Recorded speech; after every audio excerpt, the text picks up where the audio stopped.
Yes, ఈరోజు కొమ్మినేని గారు కూటమి కుట్రల జైలు నుంచి విడుదల కాబోతున్నారు. ఈనాడు దినపత్రిక వార్త. సో ఆయనకి శుక్రవారం రోజే సుప్రీంకోర్టు బెయిల్ ఇచ్చింది. కానీ సాంకేతిక కారణాలు, ఆదివారం శనివారం ఈ ఉంటాయి కదా, సెకండ్ సాటర్డే సండే, ఈ కారణాలతో ఆలస్యమైంది. ఈరోజు సాయంత్రం లోపు, మధ్యాహ్నం నుంచి సాయంత్రం లోపు ఆయన విడుదల కాబోతున్నారని. కానీ ఆయనకి ఇచ్చినటువంటి బెయిల్ ఆ కాపీలో సుప్రీంకోర్టు ఏం చెప్పింది నా చేతిలో ఉంది. ఎస్, పురుషోత్తం రెడ్డి గారు ఈరోజు కొమ్మినేని గారు విడుదల కాబోతున్నారు. హోంమంత్రి గారు నిజంగానే ఈ బెయిల్ కాపీ చదువుంటారా? పోనీ ఒక హోంమంత్రి స్థాయిలో ఉండి ఎలా మాట్లాడుతున్నారంటే, ఒక దుర్మార్గుడు 70 సంవత్సరాల కిందికి వచ్చినోడు, ఈ భాష ఏంటో, ఎందుకు వీళ్ళకి ఎక్కడి నుంచో ఏదో లేని ఆక్రోశం వస్తోంది బెయిల్ వచ్చిందనగానే.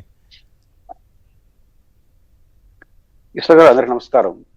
బేసిక్గా సరే, వారి వ్యాఖ్యలు, వారి భాష వారికే వదిలేద్దాం. కానీ బేసిక్గా నేను అనుకుంటుంది, కొమ్మినేని గారికి బెయిల్ ఇవ్వడం ద్వారా సుప్రీంకోర్టు రాష్ట్ర ప్రభుత్వం ఇంతకాలం పాటు, రాష్ట్ర ప్రభుత్వం అంటే రాష్ట్ర ప్రభుత్వాన్ని నడుపుతున్నటువంటి పార్టీలు కానీ, లేదా కొన్ని మీడియా సంస్థలు కానీ ఏదైతే అటాకింగ్ మోడ్ లో వెళ్ళాయో, మొత్తం సమస్యనంతా దాని చుట్టూ చేసి దానికి పరిష్కారంగా అది ఉంది.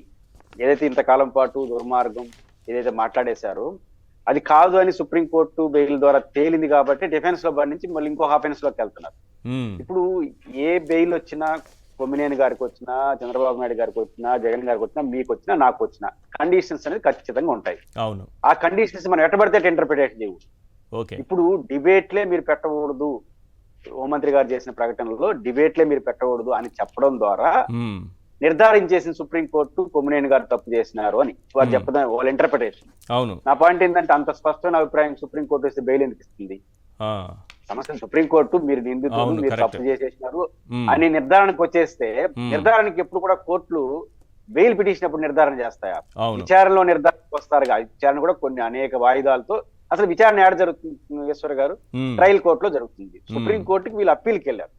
కాబట్టి సుప్రీంకోర్టు బెయిల్ అన్కండిషనల్ మీన్స్ డిబేట్లు అనేది స్వేచ్ఛ, మీడియా అన్నది స్వేచ్ఛ, మీడియాలో అభిప్రాయాలు చెప్పడం స్వేచ్ఛ.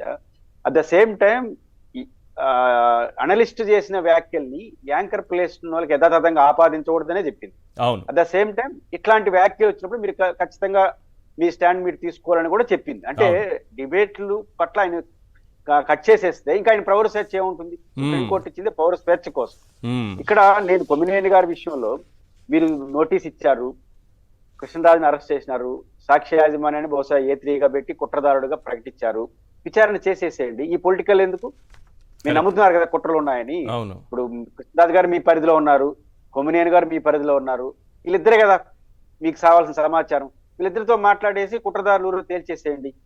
తేల్చేయాల్సిన న్యాయ పోరాటం, లీగల్ ప్రొసీజర్ ని పొలిటికల్ ప్రొసీజర్ లో కింద తీసుకొస్తున్నారు. లీగల్ ప్రొసీజర్ ఆపేసినారు, లీగల్ ప్రొసీజర్ ఆపేసారు, అన్ని ఆపేశారు. ఇప్పుడు పొలిటికల్ ప్రొసీజర్ లోకి వచ్చేసి ఇది ఎట్లయినా సరే సాక్షి అన్నది నో డౌట్ భారతి గారి నాయకత్వం నడుస్తుంది. కాబట్టి భారతి గారు జగన్మోహన్ రెడ్డి గారు సతీమణి కాబట్టి జగన్మోహన్ రెడ్డి గారు వైఎస్ఆర్ కాంగ్రెస్ ఆయనకి సరాసరి ఆయన కంటగట్టేస్తున్నారు. మీరు పొదిలి పర్యటనలో చూసినప్పుడు కృష్ణరాజు గారిని, కొమ్మినేని గారిని, జగన్ గారిని ఒక ఘాట్లు కట్టేసినారు. కట్టేసి భారతి గారు అంటే ఒక మాజీ ముఖ్యమంత్రిని, ఒక పార్టీ అధ్యక్షుడిని ఎక్కడైతే ఒక డిబేట్ లో చేసిన వ్యాఖ్యలతో కలిపి మాట్లాడడం అనేది ఇక్కడ రాజకీయం. అంటే ఈ మొత్తం వ్యవహారాన్ని జగన్మోహన్ రెడ్డి గారికి, వైఎస్ఆర్సీపీకి నెట్టడం అనేది, ఇప్పుడు జిల్లా నిరసన తెలియజేయడం ఏంటి? ఇప్పుడు ఎప్పుడు నిరసన తెలియజేయాలి? ఒకవేళ వాళ్ళు మీ కస్టడీలో లేకపోతే, ఇద్దరు మీ కస్టడీలో ఉన్నారు, ఒకరు అరెస్ట్ అయి ఉన్నారు, ఇద్దరు అరెస్ట్ అయి ఉన్నారు. విచారించేయండి, తప్పు ఒప్పు తేల్చేయండి. ఇవేమి తేల్చకుండా సాక్షి కార్యాలయాలకు వెళ్ళడం, ర్యాలీలు చేయడం అంటే లీగల్ ప్రాసెస్ లోకి తేలేది ఏమి లేదు. కాబట్టి పొలిటికల్ ప్రాసెస్ లోకి వచ్చేసి ఎంత వీలైతే అంత బురద జల్దాం అనే ధోరణికి వెళ్ళిపోయారు. ఇవన్నీ చేయడానికి కూడా సుప్రీంకోర్టు ఇచ్చిన తీర్పు వీళ్ళకి ఆటంకంగా మారుతా ఉంది. సుప్రీంకోర్టు ఇచ్చి బెయిల్ ఇవ్వడం, ఇమ్మీడియట్ గా విడుదల చేయమని చెప్పడం, ట్రయల్ కోర్టుకి కండిషన్లు పెట్టమన్నారు. కాబట్టి ఇవన్నీ ఇవ్వడం ద్వారా అన్కండిషనల్ గా బెయిల్ అంటే ఇవ్వడం జరిగింది. కాబట్టి సాధారణ షరతులు వర్తిస్తాయి. కాబట్టి ఈ సుప్రీంకోర్టు ఇచ్చిన బెయిల్ తో వాళ్ళు చేసే ప్రయత్నాలకి ఆటంకం అయింది. ఇప్పుడు ఉదాహరణకు కొమ్మినేని గారికి కొన్ని కండిషన్లు పెడితే ఈశ్వర్ గారు, ఇప్పుడు వీళ్ళు బయట చెప్తున్న విషయాలన్నీ కానీ సుప్రీంకోర్టుకి తీసుకెళ్తే ఈరోజు వైసీపీ లేదా కొమ్మినేని గారి లాయర్లు చేయాల్సిన పని ప్రస్తుతానికి అది. ఇప్పుడు కొమ్మినేని గారికి కండిషన్లు పెడతారు, ప్రతి బెయిల్ కి కండిషన్లు ఉంటాయి. అవును. ఇప్పుడు కండిషన్లు ఆయన గుర్తించినప్పుడు ఆయన పైన మాట్లాడే వాళ్ళకి ఏం కండిషన్ ఉండవా? మనం ఎట్లంటే మాట్లాడచ్చా? విచారణలో ఉన్నటువంటి అంశాన్ని నిందితుడిగా మీరే డిక్లేర్ ఎవరికైనా ఉంటుందని మీరు చెప్పిన ఒక మంచి పాయింట్ చెప్పారు. కండిషన్ బెయిల్ ఇచ్చేటప్పుడు ప్రతి ఒక్కరికి కండిషన్ ఉంటుంది, అది కేసును బట్టి ఉంటుంది. ఇప్పుడు చంద్రబాబు నాయుడు గారికి బెయిల్ వచ్చినప్పుడు కూడా బెయిల్ కండిషన్లు ఈ అంశం ఎక్కడా మాట్లాడొద్దన్నారు. ఆ తర్వాత ఆయన బయటకు వచ్చిన కొద్దిసేపటికే ఎన్నికల ప్రచారంలో వాడుకున్నారు. నన్ను అక్రమంగా జైల్లో పెట్టారు, నా కోసం 192 దేశాల్లో నిరసనలు జరిగాయి, ఇది వాడుకున్నారు. అదే నేను అంటుంది, కొన్ని సందర్భాల్లో బ్యాలెన్స్ తప్పొచ్చు. నా పాయింట్ ఏంటంటే కొమ్మినేని గారు ఆయన విలేకరిగా, జర్నలిస్ట్ గా ఆయన జీవితాన్ని సాఫీగా నడుపుకోవడం కోసమే బెయిల్ ఇచ్చింది. కాకపోతే ఆ నడిపేది ఎట్లా నడపాలో చెప్పుంటారు. అవును, అది పూర్తి వివరాలు వస్తే అంతే తప్ప కొమ్మినేని గారు ఆరోపణలు ఎదుర్కొంటున్న వ్యక్తి దోషి, ముద్దాయే తప్ప దోషి కాదు కదా. ముద్దాయి రేపు తేలిన తర్వాత తెలుస్తుంది. ఆ తేలక ముందుగానే హోంమంత్రి గారి స్థానంలో ఉన్న వ్యక్తి మీరే డిక్లేర్ చేసేసి, దోషిగా డిక్లేర్ చేసి, తప్పు చేసి దానికి సుప్రీంకోర్టుకి ఆపాదించు, సుప్రీంకోర్టు చెప్పేసిందని చెప్పడం. ఇప్పుడు నేనేమంటానంటే రేపు ఎల్లుండి ఆయన వస్తాడు, మళ్ళీ మీ ప్లేస్ లో కూర్చొని డిబేట్లు చేస్తారు, అప్పుడేం చెప్తారు?